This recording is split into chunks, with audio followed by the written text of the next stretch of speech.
Assalamualaikum warahmatullahi wabarakatuh. Salam sejahtera bagi kita semua. Salam sehat, sehat Indonesia. Salam jumpa pemirsa, saya Putri Rahmadani. Inilah talk show edukasi program kesehatan dengan tema jaga protokol kesehatan dan segera vaksinasi COVID-19 untuk Indonesia sehat. Pemirsa, seperti diketahui semakin hari kasus COVID-19 secara nasional semakin menurun. Ini tentu berita bahagia dan ini berkat kerjasama dan juga kerja nyata yang telah dilakukan secara bersama. Namun kita tetap wajib waspada karena begitu lengah, gelombang berikutnya bisa saja lebih berbahaya. Tidak hanya mematuhi protokol kesehatan 5M atau tetap menjaga pola hidup yang sehat, tetapi pemerintah juga terus menguatkan 3T, yaitu tracing, testing, dan juga treatment. Selain itu juga terus meningkatkan cakupan dan juga percepatan program vaksinasi COVID-19 agar segera tercipta kekebalan tubuh. Pemirsa, hari ini bukan hanya sekedar kolaborasi antara pemerintah dan juga masyarakat. Kita tak hanya bertanya-tanya, tetapi kita juga akan mendengarkan secara seksama jawaban dan juga bukti nyata. Dua narasumber telah hadir bersama saya dan juga tepat berada di hadapan Anda. Narasumber yang pertama Ibu Nur Nadifah SAG MM selaku anggota Komisi 9 DPR RI. Narasumber yang kedua Bapak Dr. Sri Gunadi Parwoko MKes selaku PLT Kepala Dinas Kesehatan Kabupaten Brebes. Sebelum kegiatan kita mulai, saya menginformasikan kepada Anda bahwa kegiatan hari ini dijalankan dengan protokol kesehatan yang ketat. Semua peserta yang mengikuti menggunakan masker dan juga di setiap sudut kegiatan disediakan tempat untuk cuci tangan. Selain itu, peserta satu dengan peserta lainnya juga diberikan jarak satu dengan yang lainnya. Baik pemirsa, terima kasih banyak atas kehadiran narasumber kita yang luar biasa pada hari ini dalam mengikuti kegiatan talk show hari ini. Dalam segmen pertama ini kita akan membahas mengenai pencegahan dan juga pengendalian COVID-19. Tapi sebelumnya saya ingin menyapa terlebih dahulu. Bagaimana kabarnya Ibu Nadifah? Terima kasih Mbak Putri. Mbak Putri gimana, sehat? Alhamdulillah sehat. Alhamdulillah, nomor satu sehat. Nomor satu yang penting untuk hari-hari ini sehat ya Bu Sehat, Nadifah? nomor satu sehat. Meskipun tertutup dengan masker, beliau tetap kelihatan fresh dan juga cantik, terpancar dari matanya. Terima kasih. Alhamdulillah. Selanjutnya Pak Gunadi, apa kabar Bapak? Alhamdulillah Mbak Putri, sehat. Sehat. Beliau juga luar biasa sekali hari ini. Kita sama-sama pakai batik ya Pak Gunadi. Ibu juga. Ini tenun Baduy. Baik, luar biasa. Kita tetap mencintai tanah air Indonesia dengan segala budayanya. Baik, mengenai talk show kita pada hari ini Ibu tentang pencegahan dan juga penanganan COVID-19. Yes. Mungkin secara gambaran umum kita memulai talk show ini. Bagaimana menurut Ibu pengembangan tentang penanganan maupun pencegahan COVID-19 sejauh ini? Secara nasional. Yes. Baik Mbak Putri, hadirin semuanya, bahwa hadirnya COVID-19 di Indonesia ini memberikan pembelajaran tersendiri bagi pemerintah, bagi masyarakat dan bagi semuanya. Kenapa?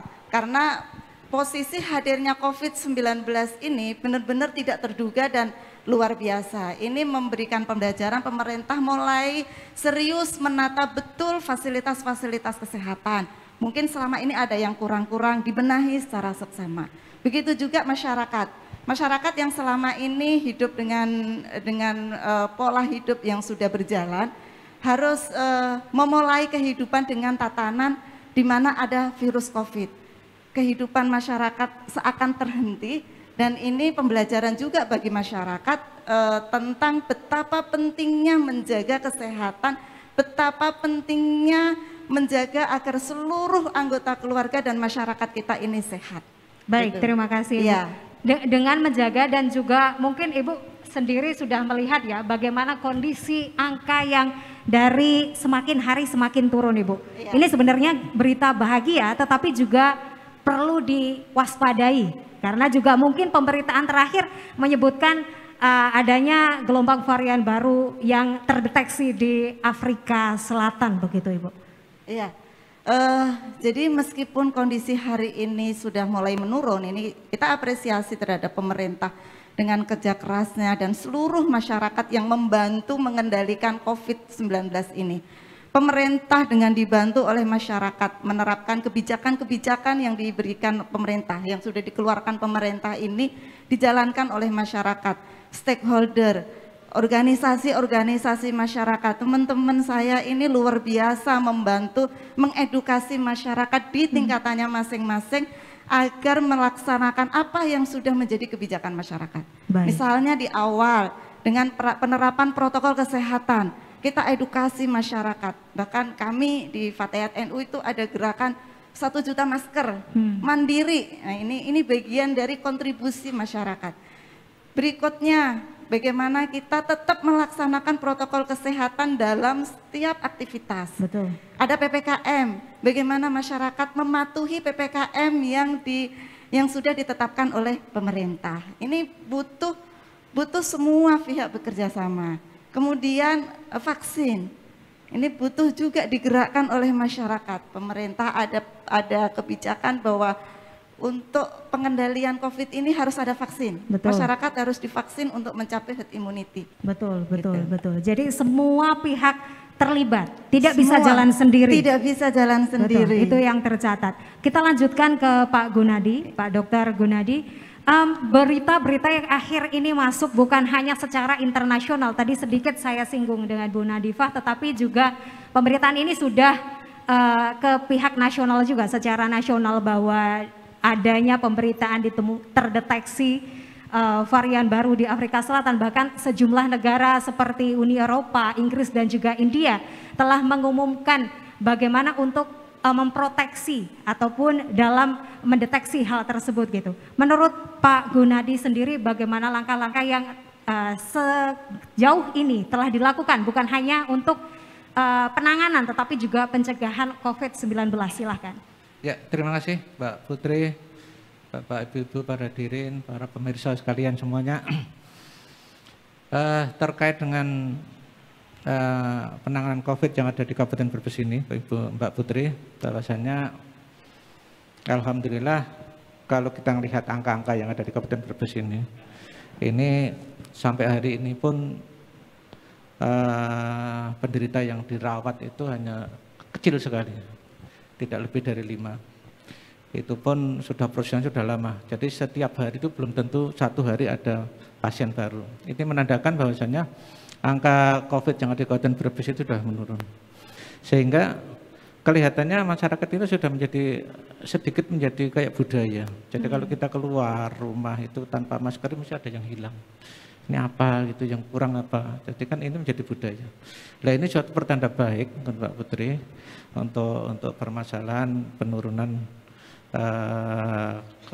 COVID dan pencegahan varian-varian baru yang muncul di sini. Di garis bawahi juga pencegahan ini tetap harus dilindungi, disertai dengan vaksinasi yang sesuai disarankan, diperintahkan oleh pemerintah yang ada. Itu yang harus kita lakukan. Baik, dalam program pemerintah begitu ya.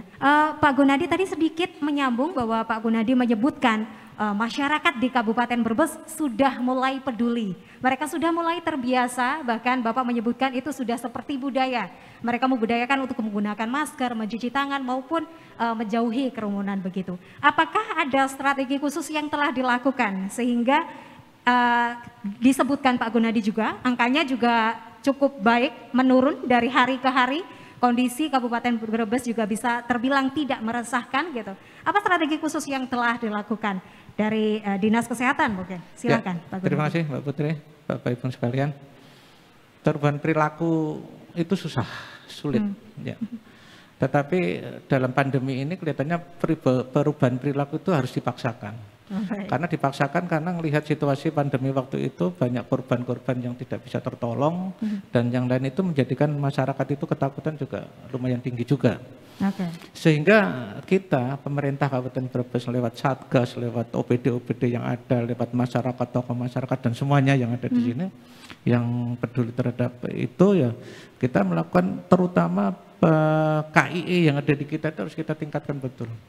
Jadi komunikasi, edukasi, informasi itu harus ditingkatkan benar. Untuk pengetahuan, loh ini loh COVID ini bahaya. Sarannya pencegahannya kayak gini. Itulah ini terus-terusan dilakukan, tidak bisa sekali, 2 kali, selesai enggak. Karena sejatinya membiasakan pola hidup sehat bukan hanya untuk COVID saja, begitu ya Pak Gunadi? Betul.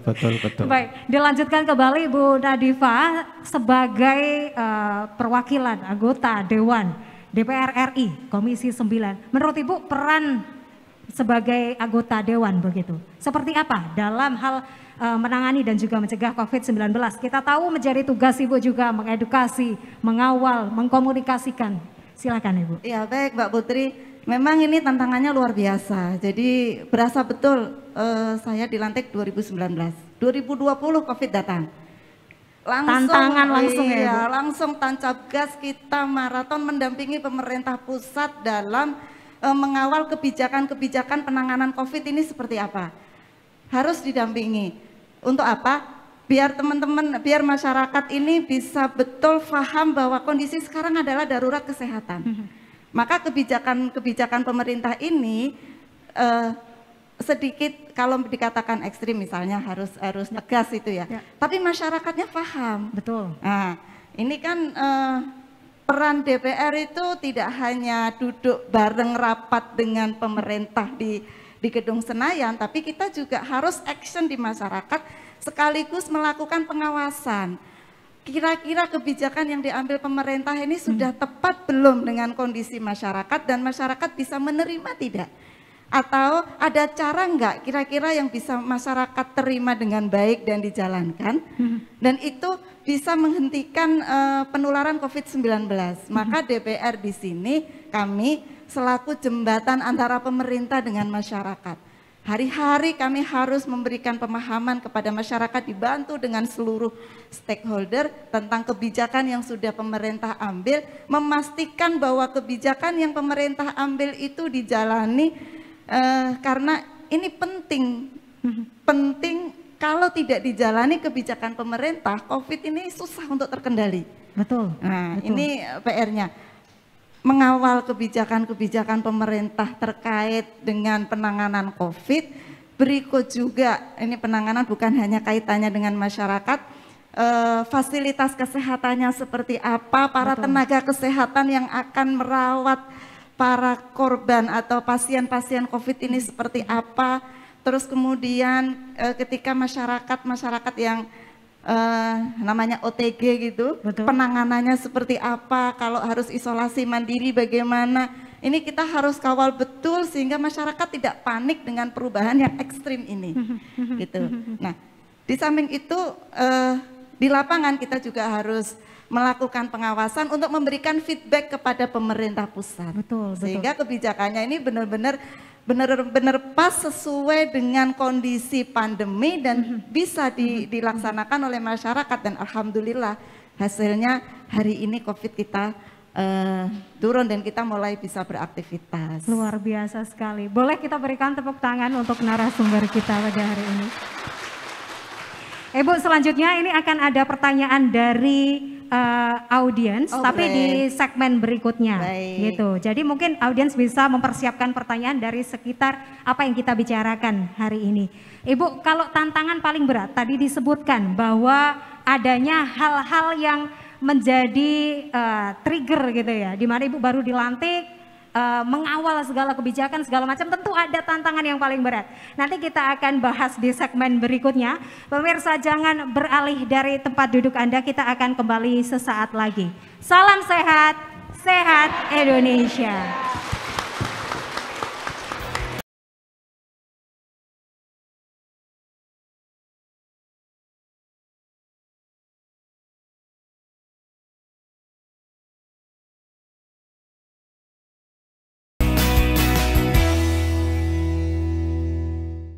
Pandemi COVID-19 belum berakhir.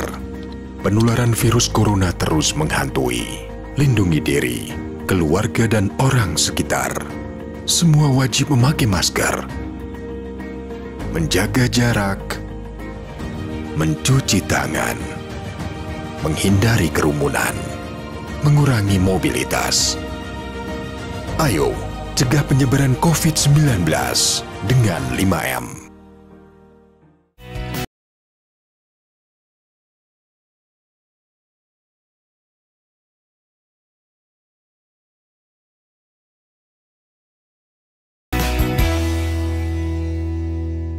Salam sehat, sehat Indonesia. Terima kasih pemirsa, Anda masih bergabung bersama kami dan di segmen kedua ini kita akan membahas kinerja Kemenkes dalam penanganan COVID-19. Baik, kembali lagi tadi ada sedikit pertanyaan tertunda kepada Ibu Nadifah. Bagaimana tantangan-tantangan yang kita tahu banyak sekali, hampir 2 tahun Ibu, semenjak dilantik tentu saja sudah 2 tahun lebih, tetapi pandemi ini hampir 2 tahun. Apa tantangan yang Ibu rasakan paling berat? Apalagi Ibu juga harus bersinggungan langsung dengan masyarakat. Silakan. Iya, terima kasih Mbak Putri, tantangannya memang luar biasa. Di saat pandemi ya, kita nggak tahu virus ada di mana. Virus ada di sekitar kita, di dekat kita, di tangan kita, kita tidak tahu. Tapi kita harus tetap melaksanakan banyak kegiatan. Banyak kegiatan ini memastikan masyarakat, pertama, kesehatannya berjalan dengan baik. Layanan kesehatannya mumpuni, ruang-ruang isolasi cukup, layanan-layanan terhadap COVID, APD, tenaga kesehatan kita, seperti apa, mereka lembur-lembur, insentifnya seperti apa. Ini perlu pengawalan ketat. Di samping itu tidak ada budget anggaran sebelumnya bahwa ada penanganan COVID. Baik. Ini juga tantangan karena fungsi DPR salah satunya adalah fungsi budgeting. Memastikan semua itu berjalan dengan baik, begitu juga di tingkat bawah, misalnya di tingkat pemerintah kabupaten kota, memastikan juga bahwa semua itu berjalan dengan baik. Masyarakatnya taat protokol kesehatan, menjaga agar mereka semua tidak ada yang kena COVID, mengedukasi COVID itu seperti apa, terus kalau misalnya kena COVID apa yang harus dilakukan, belum lagi tantangan hoax.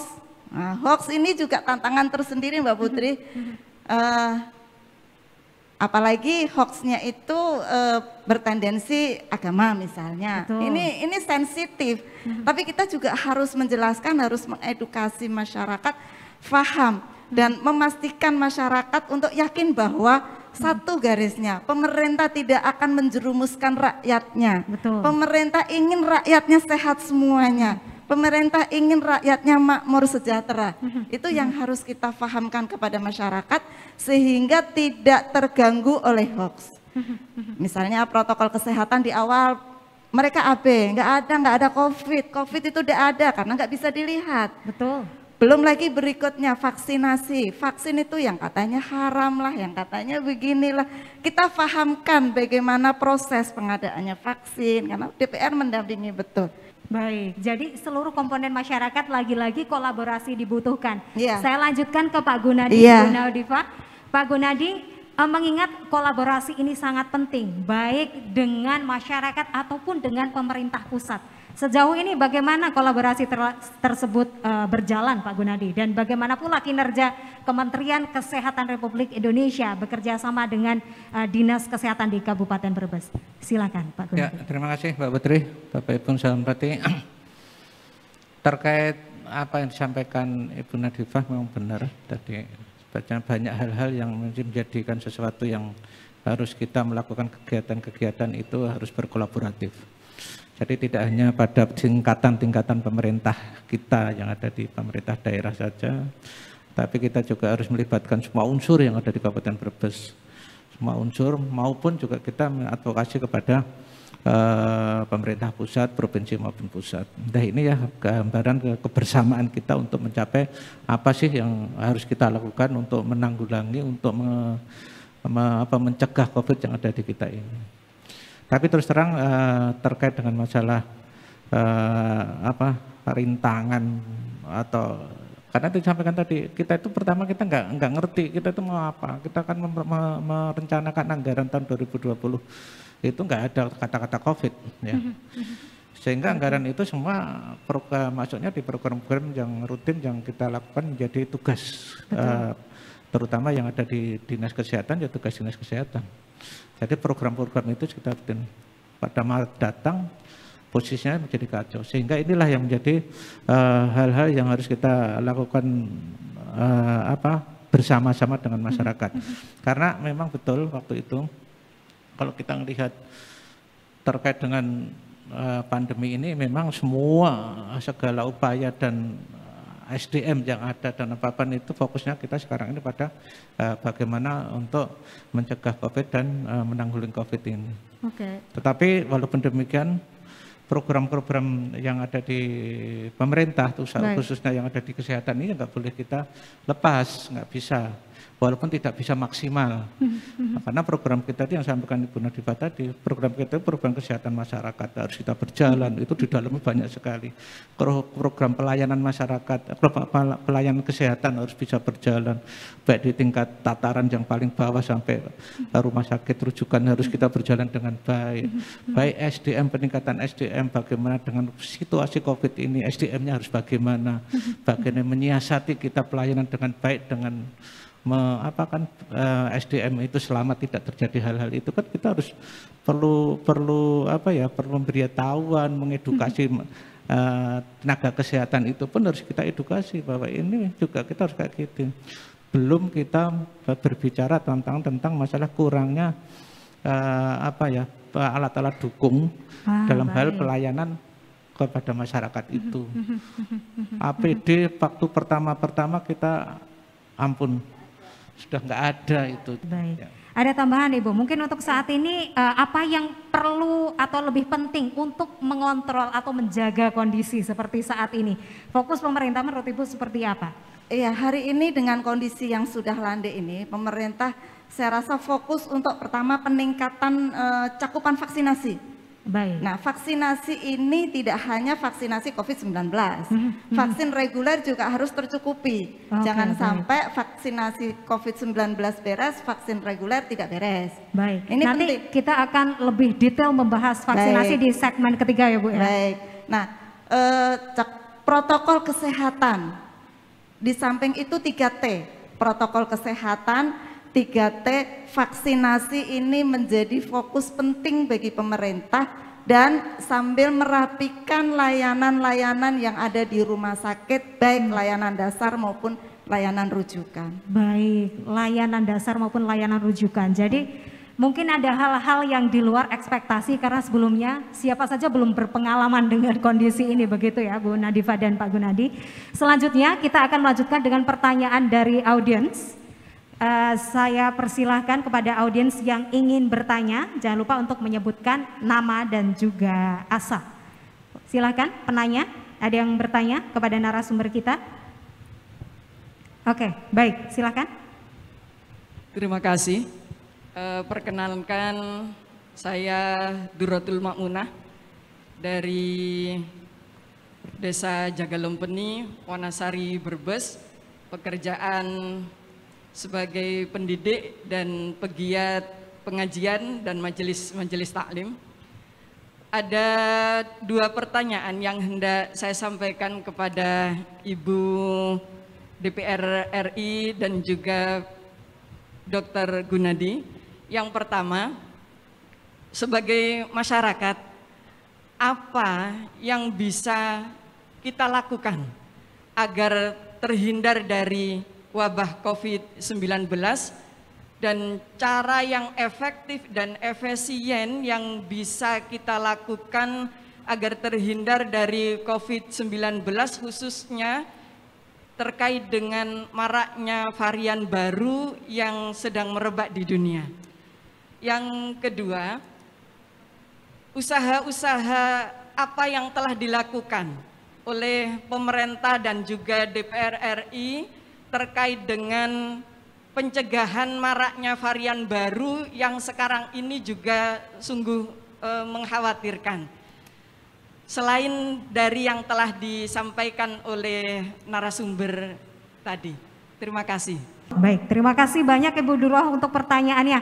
Mungkin ke Pak Gunadi dulu, Ibu Nadifah. Tadi pertanyaan yang bagus sekali dari Ibu Duroh, Pak Gunadi. Bagaimana selaku masyarakat umum, sebagai masyarakat awam, apa yang sebaiknya perlu dilakukan begitu?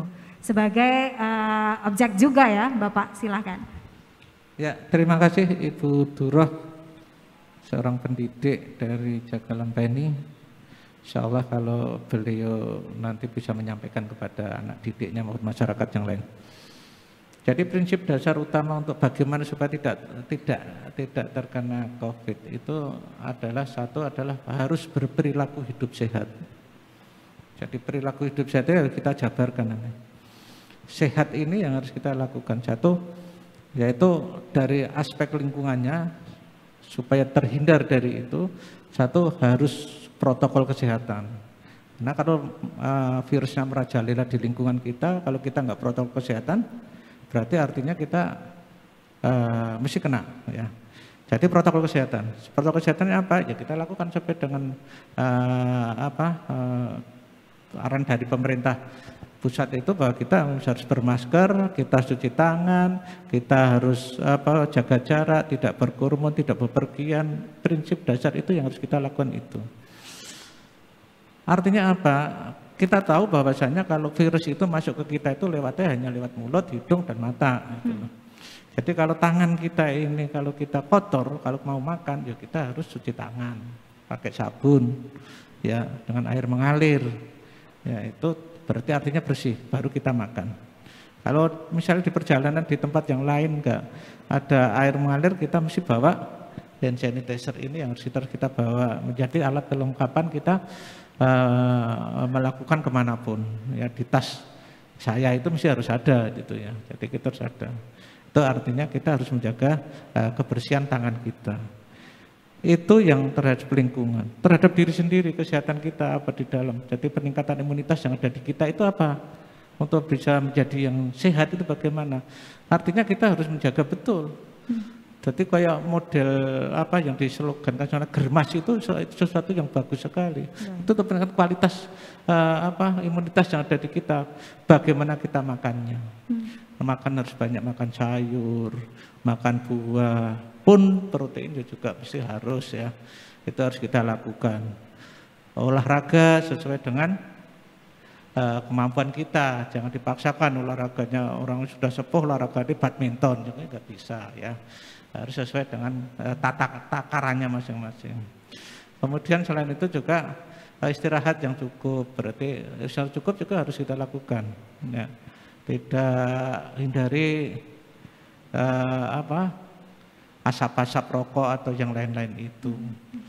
Baik, sebenarnya itu dimulai memang dari diri sendiri karena itu berpengaruh dengan orang lain, begitu ya, Pak Gunadi. Melanjutkan pertanyaan selanjutnya, ada 2 pertanyaan tadi, Ibu Nadifah, mungkin bagaimana peran dan juga usaha yang telah sejauh ini dilakukan pemerintah dan juga DPR RI. Mungkin tadi sempat disinggung, mungkin ada yang belum sempat tersampaikan bisa sekaligus menjawab pertanyaan. Iya. Silakan Ibu. Terima kasih Mbak Putri, terima kasih Bu Durotul Makmunah, pertanyaan yang luar biasa.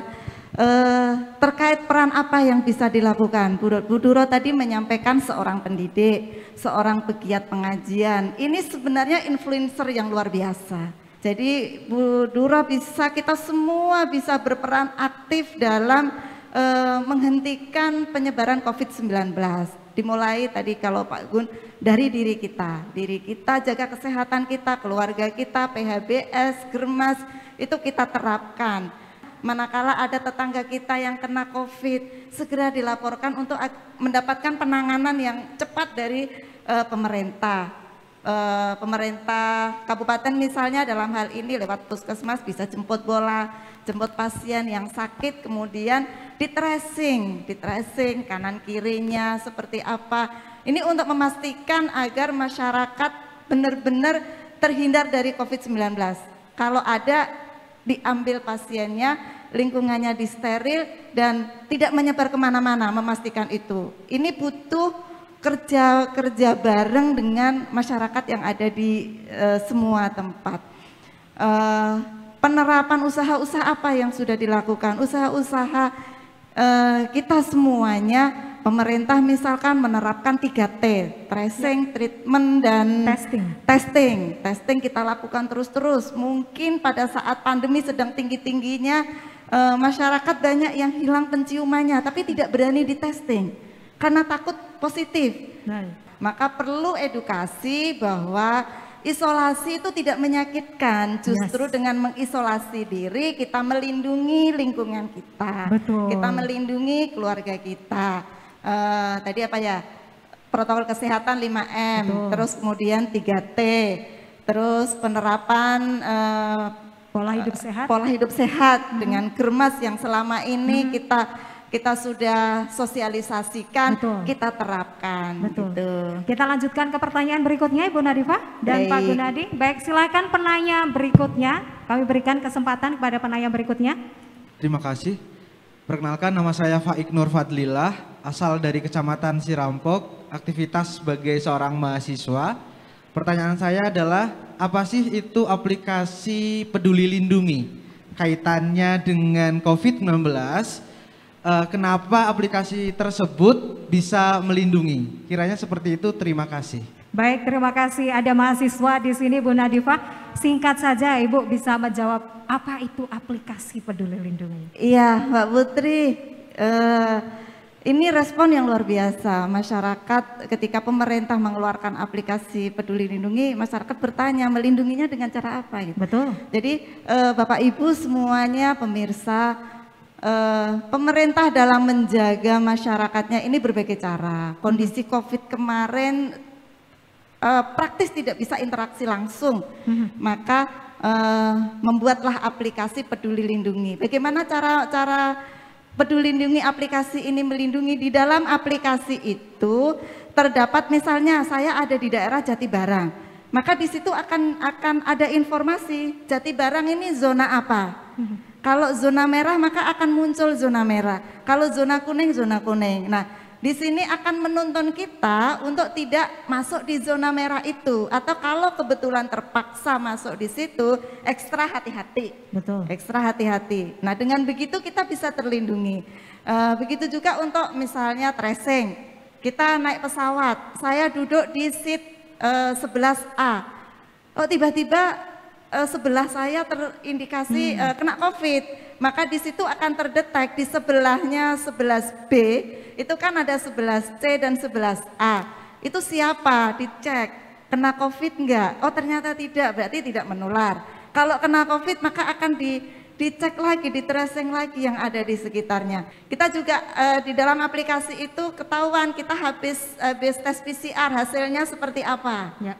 Itu Mbak Putri. Betul, baik. Silakan dilanjutkan Pak Gunadi, singkat saja. Mungkin ada yang perlu ditambahkan dari penjelasan. Ya, saya kira Ibu tadi Nadifah. dari Ibu Nadifah sudah komplit, karena sekarang itu memang zamannya zaman IT ya. Aplikasi itu lebih banyak harus kita gunakan, terutama mahasiswa, pelajar dan yang lain-lain, dan teman-teman itu biasanya sudah sangat paham terhadap aplikasi itu. Yang jelas di Peduli Lindungi ini aplikasi yang ada di dalamnya itu hampir semua kayak kebutuhan-kebutuhan terkait dengan informasi-informasi COVID itu disampaikan di situ. Salah satunya mungkin ada tambahan, yaitu misalkan mau vaksinasi, daftar vaksinasi itu masih bisa dilakukan di situ. Betul. Jadi komplit lah itu kalau bisa dilakukan. Baik, terima kasih banyak Mas Faik dan juga Ibu Nadifah dan Pak Gunadi. Kita kembali ke segmen berikutnya setelah jeda pariwara berikut ini. Pemirsa jangan beralih dari tempat duduk Anda, tetap di sini. Salam sehat, sehat Indonesia.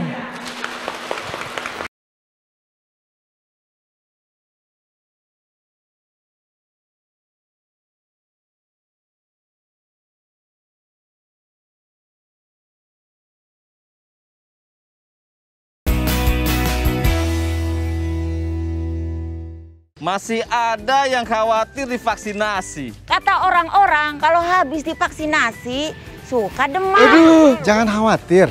Umumnya setelah vaksinasi akan timbul reaksi, itu merupakan hal yang wajar. Jika terjadi nyeri, bengkak atau kemerahan di tempat suntikan, kompres dengan air dingin. Jika demam, kompres atau mandi dengan air hangat. Perbanyak minum air putih dan istirahat. Minum obat sesuai anjuran. Laporkan semua reaksi atau keluhan yang dialami setelah vaksinasi ke nomor yang tertera di kartu vaksinasi.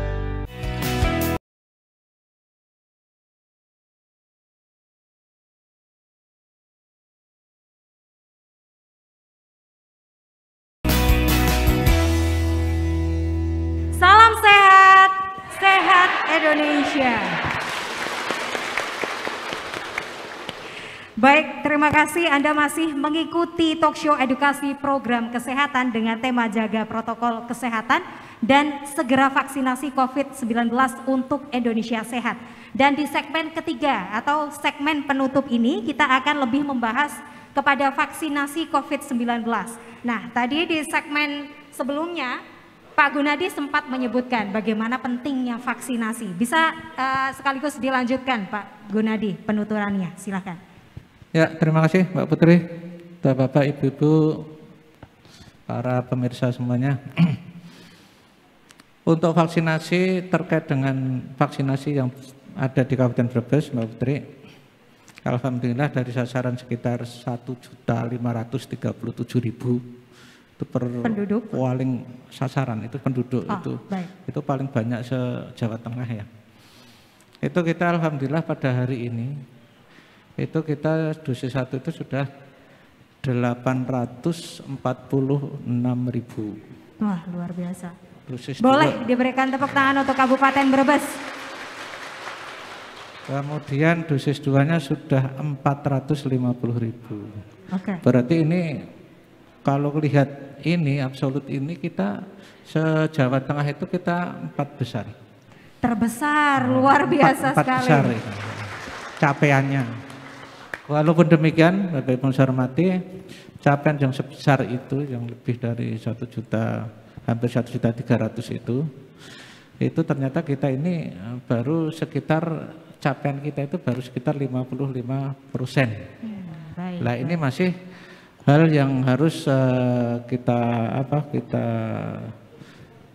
lakukan terus karena kita harus mencapai, kalau prinsip dasar kita semua penduduk sesuai dengan sasaran umur 12 tahun sampai paling tua itu semua harus tervaksin kecuali yang memang tidak boleh vaksin gitu. Prinsip dasarnya itu.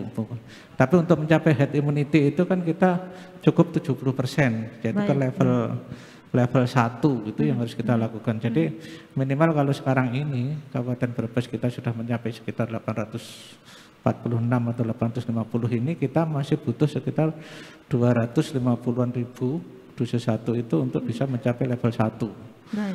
Lansia kita sudah lumayan bagus, sudah sampai 56%, jadi artinya tinggal 4% lagi. 4% itu kira-kira kalau lansia kita 152.000 berarti kan kira-kira sekitar 6.000-an lansia lagi, insya Allah kita bisa level 1. Dan alhamdulillah vaksin, kalau untuk masalah vaksin di Kabupaten Brebes insya Allah vaksin untuk akhir-akhir bagus, walaupun waktu pertama susah.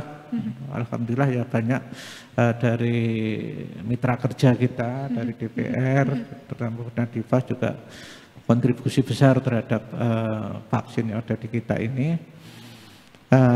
Walaupun dari kepolisian, dari Polri juga banyak. Nah ini untuk mencapai yang level 1 ini ya target kita memang harus sebelum akhir bulan harus sudah terselesaikan. Gitu. Membicarakan tentang target itu tadi Pak Gunadi, melihat tantangan yang ada dan juga melihat betapa padatnya penduduk di Kabupaten Brebes dan salah satu capaian terbesar juga di Jawa Tengah begitu. Kendala-kendalanya juga disebutkan tadi Pak Gunadi. Seperti apa upaya dan juga strategi ke depan untuk mencapai target yang telah ditentukan pemerintah? Ya, upaya-upaya kita satu menyadarkan kepada masyarakat bahwa salah satu untuk pencegahan COVID itu salah satunya adalah vaksinasi. Jadi vaksinasi tidak boleh bisa ditinggalkan, walaupun prokes pakai protokol kesehatan baik, tapi vaksin harus tetap harus dilakukan sesuai dengan amanatnya. Kalau dua dosis. Kalau ada yang 1 dosis, sekarang Johnson & Johnson itu ya lakukan 1 dosis. Tapi ini harus kita lakukan bahwa masyarakat bahwa ini adalah penting sekali dengan vaksinasi. Selalu kita edukasikan kepada semua masyarakat yang ada di wilayah Kabupaten Brebes ini supaya dia itu butuh gitu loh. Jangan kita yang merasa butuh, yang butuh itu adalah masyarakat. Yes, kesadaran itu tadi ya, Pak Gunadi. Baik, selanjutnya Bu Nadifah, pandangannya sebagai wakil rakyat begitu, melihat bagaimana proses vaksinasi dan juga kebutuhan vaksinasi yang saat ini juga sangat dibutuhkan oleh masyarakat. Seperti apa pandangan Ibu? Terima kasih Mbak Putri. Jadi saya sebagai anggota Komisi 9 DPR RI mengapresiasi gerak cepat pemerintah. Pemerintah gerak cepat untuk menghadirkan vaksin ke Indonesia. Vaksin ini barang langka. Vaksin barang langka, seluruh dunia butuh vaksin. Betul. Vaksin berebut. Pemerintah kita gercep langsung dibawa, dan pada saat proses uji klinis DPR selalu mengingatkan kepada pemerintah untuk didampingi MUI. MUI ini mendampingi dari proses uji klinis. Nah, ini memudahkan pemerintah pada saat semua uji klinis ini sudah selesai, berarti uji kehalalannya juga sudah selesai. Pemerintah juga mendorong anak-anak bangsa untuk membuat vaksin. Yes. Nah, tapi dalam masa pandemi ini kita harus impor dulu karena penelitian itu butuh waktu panjang. Betul. Proses ini butuh waktu panjang dan berliku, gitu. Panjang dan berliku, sehingga perlu difahami oleh semua pihak agar pemerintah bisa bekerja dengan baik dan masyarakat mentaati seluruh kebijakan pemerintah. Baik, luar biasa, panjang dan berliku, dan selain itu juga proses. Dan vaksinasi tidak perlu lagi ditakutkan tadi seperti yang disampaikan Bu Nadifah ya. Betul. Halal dan aman. Halal karena prosesnya sudah dari awal didampingi MUI. Yes. Oke, selanjutnya ini pembicaraan yang sangat menarik sekali dan juga tentu dirasakan juga oleh masyarakat. Silahkan bagi penanya berikutnya, pertanyaan di segmen ketiga ini terkait cakupan dan juga percepatan vaksinasi COVID-19. Kepada penanya kami persilahkan. Assalamualaikum warahmatullahi wabarakatuh. Waalaikumsalam. Ibu narasumber, Bapak narasumber yang saya hormati, saya Ibu Dedeh dari Kecamatan Salem sebagai Ketua PAC Muslimat Kecamatan Salem. Ibu Bapak, mengenai protokol kesehatan dalam COVID, melihat masyarakat kalau memakai masker dan mencuci tangan pasti itu insya Allah sudah banyak yang sadar. Yang saya tanyakan itu ketika disuruh vaksin masih ada masyarakat yang takut. Dengan takutnya itu alasannya karena masyarakat ada yang pernah melihat di TV atau di WA ketika orang setelah vaksin meninggal. Juga ada yang setelah vaksin penyakitnya tambah berat. Juga ada yang ketika vaksin sehat, kok setelah vaksin meriangnya lama. Nah, maka akan saya tanyakan, mohon maaf, vaksin itu sebenarnya berbahaya atau tidak? Untuk lansia, untuk remaja, apalagi untuk balita. Terima kasih, mohon maaf. Assalamualaikum warahmatullahi wabarakatuh. Waalaikumsalam warahmatullahi wabarakatuh. Baik, terima kasih pertanyaannya. Ini Mama Dedeh ya? Oh ya, baik. Mama Dedeh Kabupaten Brebes ini sepertinya kita kedatangan tamu. Silakan pertanyaan dari Mama Dedeh ditanggapi Pak Gunadi. Monggo. Ya, terima kasih Mama Dedeh dari Salem. Asik juga, bahasanya Sunda sih. Jadi kalau tanya vaksin sejatinya bahaya ora sih gitu loh. Bahaya ente gitu kalau Sundana gitu ya. Jadi sejatinya vaksin ini kan tadi sampaikan Ibu Nadifah tadi. Jadi mau dipakai ini ada perlu penelitian di laboratorium itu kan panjang. Ada uji cobanya sampai berapa kali itu ada aturannya permainannya gitu. Kalau kita bicara gitu, kita ini sudah memvaksin 1.300.000-an orang di Kabupaten Brebes. Apa ada yang setelah divaksin meninggal? Enggak ada. Apa ada yang sakit terus langsung gitu? Enggak ada. Jadi kalau memang, dan hebatnya lagi divaksin itu, sebelum divaksin kan ada kaidah-kaidah tersendiri, yaitu screening namanya. Screening, dilihat, diperiksa, boleh enggak, itu nanti muncul di situ. Kalau dia lolos nanti divaksin, kalau dia enggak lolos enggak divaksin. Taruh misalkan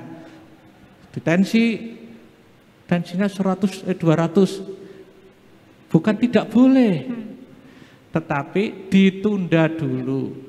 Nah, diobati, nanti turun vaksin, enggak ada masalah. Jadi bukan enggak boleh, tapi ditunda. Kemudian yang kencing manis pun juga demikian. Kalau terlalu tinggi sesuai standar, enggak, cuma diminum dulu, distabilkan dulu. Setelah stabil baru dilakukan. Sehingga sekarang kencing manis, hipertensi dan lain-lain bukan merupakan suatu pantangan, bukan merupakan suatu yang tidak boleh. Sekarang harus malah boleh. Khusus untuk lansia, khusus untuk anak-anak itu sudah ada kelompok-kelompok tertentu. Oh, kalau lansia itu bolehnya Sinovac, AstraZeneca, Moderna, boleh-boleh saja. Jadi saya kira Mama Dede nanti sampaikan ke masyarakat, vaksin itu aman, ya, aman, insya Allah aman, dan manfaatnya lebih hebat daripada ketakutannya itu. Mungkin demikian Mbak Putri. Baik, terima kasih Pak Gunadi. Dilanjutkan Bu Nadifah, tanggapannya silakan. Iya, terima kasih Bu Nyai Dede, luar biasa pertanyaannya. Ini memang menjadi keresahan di masyarakat dan beliau sebagai pimpinan muslimat yang ada di Kecamatan Salem merespon ini, luar biasa. Bu Nyai dan seluruh masyarakat pemirsa bahwa vaksin ini aman. Tadi sudah saya sampaikan sebelum vaksin ini disuntikkan, sudah melalui uji klinis yang panjang, berikut juga kehalalannya. Jadi aman. Terus kalau misalnya di WA di mana melihat begini begitu, mungkin kebetulan tidak jujur pada saat mau divaksin. Karena ada misalnya persyaratan masuk mall harus vaksin, biar bisa masuk mall wis dihapusi. Dikit-dikit nggak apa-apa, tubuh nggak bisa dibohongi. Maka saya mengajak masyarakat jujur terhadap kesehatan diri sendiri sehingga kita bisa sehat, aman, halal, mau vaksin apapun baik. Betul, dan juga tadi menambahkan Pak Gunadi dan Bu Nadifah bahwa selain melalui proses uji klinis juga pemerintah tentu memilihkan yang terbaik ya. Pasti, ya pasti. Itu tidak mungkin mencelakakan. Baik, kita lanjutkan ke penanya berikutnya. Baik. Di samping sebelah sini ada penanya berikutnya, silahkan. Assalamualaikum warahmatullahi wabarakatuh. Waalaikumsalam warahmatullahi wabarakatuh. Perkenalkan, nama saya Siti Ainur Rohmah, seorang guru Madrasah Aliyah Subulul Ihsan Kersana dan ibu rumah tangga. Pertanyaan saya tujukan khusus untuk Ibu Hajah Nur Nadifah SAG MM selaku anggota DPR RI Komisaris Fraksi 9. Pertanyaan yang saya ajukan adalah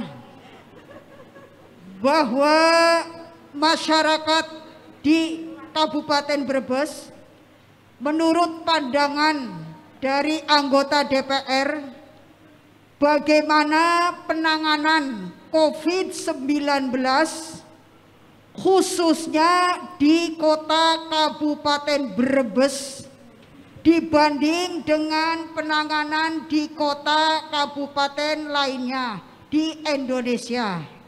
Pertanyaannya hanya itu saja.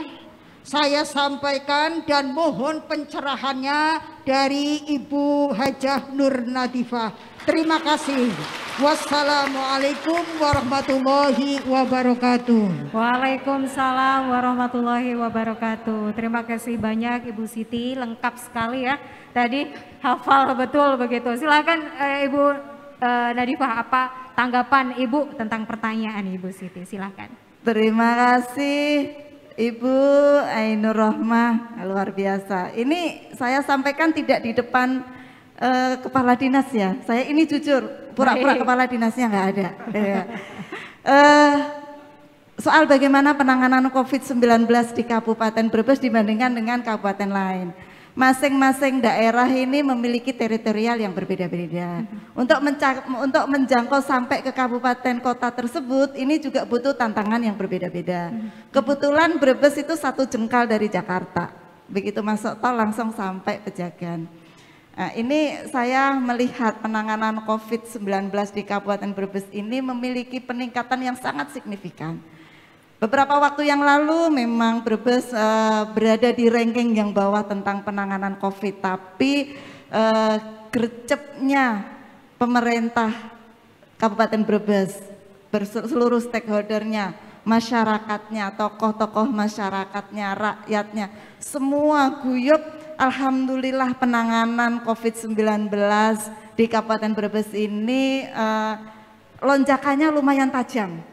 Jadi dari kemarin landai terus begitu kondisi ini terseok-seok langsung memacu diri untuk bekerja lebih keras sehingga hari ini kita Kabupaten Brebes sudah level 2. Nah, begitu juga dengan vaksinasinya. Vaksinasi beberapa waktu yang lalu kita rankingnya ranking 1 dan 2 dari bawah.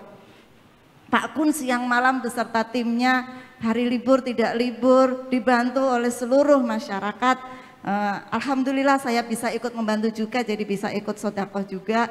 Dan alhamdulillah hari ini sudah 4 besar se-Jawa Tengah. Ini saya apresiasi dan kondisi ini mungkin bisa diterapkan di daerah lain. Artinya penanganan COVID ini kita tidak bisa santai, tidak bisa landai. Kita harus bekerja keras, kita harus bekerja lebih karena kondisinya tidak normal, maka bekerjanya tidak normal. Betul, tapi tidak normalnya positif, Mbak Putri. Betul. Gitu. Terima kasih Ibu Siti Ainur Rohmah ya tadi pertanyaannya. Ini Pak Gun nggak dengar yang tadi itu? Iya nggak dengar. Ini kita itu. Nggak ada Pak Gun sebenarnya ya. Tapi saya munculkan lagi Pak Gun pendapatnya Pak Gun. Pak Gun tadi sempat dibahas juga bagaimana pentingnya dan juga bagaimana pencapaian yang telah luar biasa dilakukan oleh Dinas Kesehatan Kabupaten Brebes begitu Pak Gun. Tapi melihat kondisi seperti ini, adakah evaluasi-evaluasi yang dilakukan terkait untuk percepatan program vaksinasi? Selain itu juga banyak orang-orang ini masih berspekulasi gitu Pak Gun. Kan udah divaksin, ngapain sih masih prokes ya Bu ya? Banyak masyarakat yang masih merasa kenapa kita harus tetap mempertahankan atau melanjutkan menjalankan protokol kesehatan 5M begitu. Silakan Pak Gun. Ya, jadi untuk mempercepat proses vaksinasi terselesaikan, ini memang kita melakukan vaksinasi itu didekatkan pada sasaran.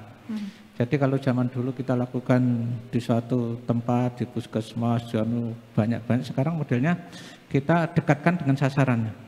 Kalau sasarannya mengelompok di dukuh sana, ya kita yang jalan ke sana. Kalau ada di sana, kita yang jalan ke sana. Jadi petugas itu mendekat pada sasaran. Sehingga titik-titik sasaran ini yang kita dekatkan, sasaran masyarakat itu untuk datang itu tidak akan terlalu susah.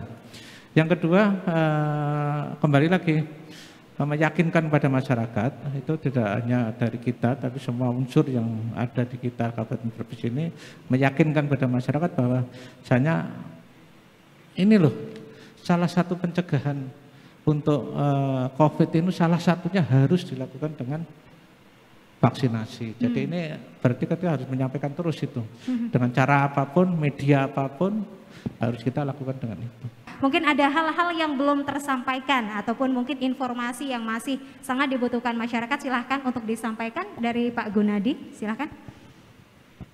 Bapak Ibu yang saya hormati, untuk yang terakhir mungkin saya menyampaikan, tadi banyak yang sudah disampaikan juga di sini, bahwasanya vaksinasi ini adalah sesuatu yang menjadikan salah satu dari pencegahan. Tetapi kalau sudah divaksin tidak mesti terus kita nggak kena. Tapi ini adalah satu upaya yang maksimal yang bisa dilakukan. Walaupun kena pun insya Allah nggak ada masalah. Jadi vaksinasi ini adalah sesuatu yang harus kita lakukan. Yang kedua, mungkin Bapak yang saya hormati, tadi sampaikan penyebaran virus ini tetap berjalan terus. Virus ada di mana-mana. Dan saya minta kembali lagi protokol kesehatan harus dilakukan dengan baik terkait dengan masalah kita dekat dengan hari-hari libur panjang mungkin mobilitas masyarakat tinggi di sini Kabupaten Brebes banyak yang ada di mana-mana nanti biasanya pulang tetap jaga protokol kesehatan dengan baik. Kalau bisa masyarakat yang ada di sana-sana jangan pulang dulu, nggak usah pulang dulu, di sana saja, di Jakarta saja, atau di mana saja. Mungkin itu sementara Mbak Putri. Terima kasih banyak Pak Gunadi. Silakan Ibu Nadifa untuk statement closing. Ada hal yang mungkin terlewatkan tadi yang sempat kita diskusikan. Silakan. Terima kasih Mbak Putri, Bapak Ibu semuanya. Dalam kondisi seperti ini meskipun vaksinasi sudah sangat signifikan, saya tetap mengajak Bapak Ibu semuanya untuk satu, menerapkan protokol kesehatan dengan 5M. Itu harus kita laksanakan. Kemudian yang berikutnya adalah menjaga kesehatan tubuh kita, PHBS, Germas. Kita harus jalankan itu di tengah-tengah masyarakat. Vaksinasi, bagi yang belum vaksin, ayo vaksin. Dan jangan pilih-pilih vaksin. Vaksin apapun baik untuk tubuh kita. Kalau ada kipi-kipi sedikit ya, samalah anak bayi kita divaksin juga seperti itu. Kalaupun sudah divaksin, bukan berarti total tidak akan kena COVID. Vaksin itu ibarat payung di musim penghujan. Kalau kita bawa payung, ada hujan kita pakai. Kita nggak kehujanan. Kalaupun kena air, basah dikit-dikit wajar. Begitu juga vaksin. Kalau ada virus masuk, nggak apa-apa. Kalaupun kenapa sedikit-sedikit saja. Jadi tidak sampai fatal. Nah, yang terakhir adalah yakinlah bahwa pemerintah tidak akan menjerumuskan rakyatnya. Pemerintah pingin rakyatnya sehat semuanya, pemerintah pingin rakyatnya sejahtera, pemerintah pingin rakyatnya terdidik semuanya. Jadi kita harus percaya betul dengan pemerintah. Baik, terima kasih banyak. Kita berikan aplaus sekali lagi yang meriah untuk Ibu Nur Nadifah dan juga Bapak Gunadi. Terima kasih banyak untuk pesan dan juga paparannya kepada kita pada hari ini, dan juga saya mengucapkan banyak terima kasih kepada audiens di hari ini di Kabupaten Brebes. Luar biasa sekali. Berikan tepuk tangan untuk kita semua. Baik pemirsa, kami ingin membagikan informasi kepada Anda yang ingin mengetahui tentang penanggulangan COVID-19 dan informasi kesehatan. Silahkan menghubungi hotline COVID-19 di nomor 119 extension 9 atau layanan Halo Kemkes di nomor 1500567. Anda juga bisa mengunjungi berbagai kanal informasi Kemenkes lainnya, yaitu di website di kemkes.go.id dan juga di Twitter di @kemenkesri, atau bisa dengan mendengarkan radio streaming di radiokesehatan.kemkes.go.id.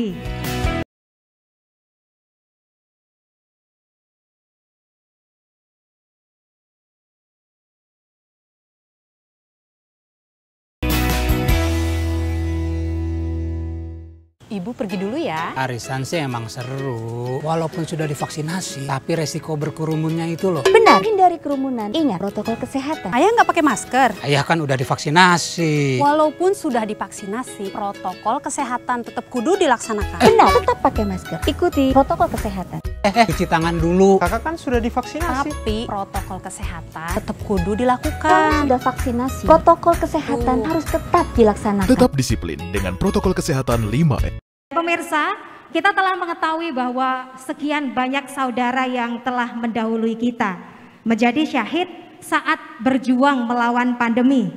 Tentu ada hikmah dari setiap peristiwa yang ada. Kita yang masih terjaga patutlah untuk terus berpanjat doa. Bersyukur satu kata yang bisa kita lakukan dengan terus menjaga protokol kesehatan dan juga pola hidup yang sehat. Mari berjanji untuk terus mempertahankan kondisi ini lawan pandemi, hadang untuk segenap gelombang berikutnya yang mungkin menghadang negeri ini. Saya Putri Rahmadani, sampai jumpa. Salam sehat, sehat.